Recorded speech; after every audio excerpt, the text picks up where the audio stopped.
नमस्कार मित्रांनो, मी गणेश मानकर इग्नाइट अकॅडमीच्या प्लॅटफॉर्मवर तुम्हा सर्वांचे स्वागत करतो। रेल्वेकडून नवीन परिपत्रक आलेले ज्याच्यामध्ये आरआरबी जेईच्या ज्या वॅकन्सी आहेत तर त्या त्यांनी डिस्क्लोज केलेल्या आहेत। म्हणजे आगामी काळात आरआरबी जेई कडून किती वॅकन्सी येऊ शकते याचा आकडा आपल्या समोर आलेला आहे। तर याच्याविषयी आपण संपूर्ण जे आहे तर ती माहिती घेणार आहोत। तत्पूर्वी तुम्ही देखील या आरआरबी जेईची तयारी करत असाल तर याच्या CBT1 आणि CBT2 या दोघांसाठीची एकत्रित बॅच आपण लॉन्च केलेली, ज्याच्यामध्ये आपण 3 ब्रांचेस आज कव्हर करणार आहोत। बघा, मेकॅनिकलची पण आपली बॅच असणार आहे, सिव्हिलची बॅच असणार आहे आणि त्यासोबतच इलेक्ट्रिकलची। तर या तिघांची संपूर्ण बॅच आपल्याकडे जी आहे तर ती अवेलेबल आहे। इग्नाइट अकॅडमीचे ऍप्लिकेशन डाउनलोड करून तुम्ही ही बॅच जी आहे तर ती नक्की जॉइन करू शकता। तर बघा, रेल्वेकडून हे 18/9/2025 रोजी आलेलं हे परिपत्रक पाहायला मिळतं। याच्यामध्ये त्यांनी ज्या काही वॅकन्सीज होत्या जेईच्या तर त्या इथे सांगितलेल्या आहेत। त्याच्यामध्ये त्यांनी सांगितले की 2570 वॅकन्सी ज्या आहेत तर त्या असतील। त्याच्यामध्ये जवळपास 35 वेगवेगळ्या कॅटेगरी आहेत की ज्या कॅटेगरीज मध्ये हे पुन्हा वॅकन्सी ज्या आहेत तर त्या डिवाइड केल्या जातील। याच्यामध्ये पहिलं आहे बघा, junior engineer electrical design drawing and estimation, हे इलेक्ट्रिकल डिपार्टमेंटचं आहे, design and drawing sub department आहे। याच्यात 14 वॅकन्सीज असतील। पुढे जेई इंजिनियर इलेक्ट्रिकल साठी, ज्युनियर इंजिनियर इलेक्ट्रिकल साठी 77 जागा असतील। हे EMU युनिट मध्ये असेल इलेक्ट्रिकल मधलं। पुढे junior engineer electrical general services मध्ये 112 जागा असतील। जनरल सर्व्हिसेस मध्ये 112 जागा पाहायला मिळतील। त्याच्यानंतर इलेक्ट्रिकलच्या PU डिपार्टमेंट मध्ये 45 जागा असतील। TRD डिपार्टमेंट मध्ये 95 असतील।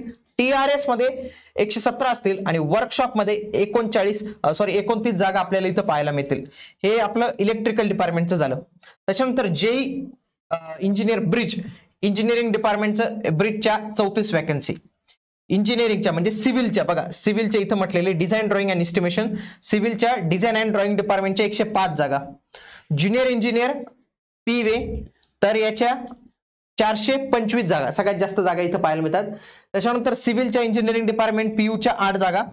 त्याच्यानंतर वर्क्सच्या PUच्या 15 जागा, ट्रॅक मशीनच्या 121 जागा, वर्कच्या 146 जागा आपल्याला इथं ज्या आहेत तर त्या पाहायला मिळतात। त्याच्यानंतर ज्युनियर इंजिनियर सिव्हिल वर्कशॉप याच्यामध्ये 8 जागा। मेकॅनिकल वाल्यांसाठी बघा, हे पूर्ण बाकी हे मेकॅनिकल वाल्यांसाठी बघा, कॅरेज अँड वेगॉन साठी 291, CMT साठी 63, डिझाइन अँड ड्रॉइंग साठी 21, डिझेल शेड साठी 55, डिझेल शेड साठी 55, पुन्हा पॉवर साठी 5, PU 9, PU 119 आणि PU 3 आपल्याला इथं पाहायला मिळतात। पुन्हा मेकॅनिकलचे आहेत बघा, वर्कशॉपच्या जवळपास 166 जागा, डिझाईनच्या 15 जागा। तर अशा पद्धतीने या सर्व जागा आपल्याला इथं पाहायला मिळतात। बघा, डिपॉट मटेरियल सुपरिटेंडंट याच्या 195 जागा आपल्याला पाहायला मिळतात। अशा जवळपास 2570 जागा याची वॅकन्सी असणार आहे। आता मित्रांनो, आगामी येणाऱ्या व्हिडिओमध्ये आपण काय करणार आहोत की ह्या सर्व जे पद आहेत, for example RRB JE mechanical, RRB JE electrical, RRB JE civil, या सर्वांच्या पदांविषयी आपण माहिती पाहणार आहोत। सर्व पदांविषयी डिटेलमध्ये, त्याची एलिजिबिलिटी, एक्झाम पॅटर्न, सिलेबस, सगळ्या काही गोष्टी आपण पाहणार आहोत। म्हणून तुम्ही या चॅनलला जे आहेत तर ते आजच सबस्क्राईब करून ठेवा।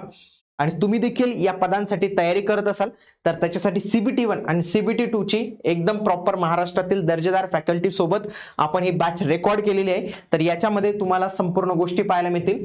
त्याच्यामध्ये रेकॉर्डिंग आहे, फ्री PDF नोट्स आहे, MCQ आहेत, मेगा टेस्ट सिरीज, या सगळ्या काही गोष्टी तुम्हाला इथं अवेलेबल आहेत। तर तुम्ही ही आजच जी आहे तर ती बॅच जॉईन करू शकतात।